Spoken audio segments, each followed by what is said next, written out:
So hello guys, so gusto mo bang gumawa ng playground sa Minecraft para sa mga kaibigan mo kaso nga lang hindi ka marunong? So yeah, tuturo natin yan sa'yo. Bali, ang gagawin natin is maze. So siguro yung iba sa inyo is familiar na doon. So ang una natin gagawin is layouting. Syempre para mas mapadali yung buhay natin. Gawa muna tayo ng pattern katulad nitong ginagawa ko. So bali, itatrace nyo lang siya. So start muna kayo from the first layer, second layer, hanggang third layer wall. Siguro yung pinaka third layer wall is okay na. And then wag nyo kakalimutan yung starting point at saka end point. Kasi ang pangit naman nun kung papasok ka dito nang walang labasan, no, di ba? And then pwede ka nang gumawa ng other stuff or more details katulad itong ginagawa ko is gumawa tayo ng mga poste-poste.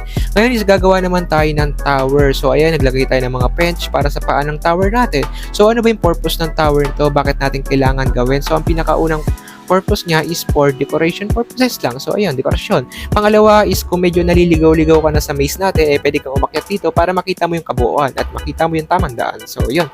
So, ngayon is gagawa naman tayo ng hagdanan. Siyempre, kailangan natin ito para makaakyat. So, gumamit lang kayo ng trapdoor and then i-open nyo siya. And then, maglagay na kayo ng ladder katulad nito. So, ayan na guys, tapos to yung maze natin. Ayun na yung kabuuan ng maze natin. Medyo maliit lang pero mukhang okay naman. So, ito yung other step natin. So, meron tayong parking area and then meron din tayong tulay para mag-connect yung dalawa. And then, dito is meron rin tayong fountain. So, gumawa rin tayo ng fountain. So, kung gusto nyo panoodin yung full video nito is nasa profile ko lang yung link ng YouTube ko. So, ayun lang guys.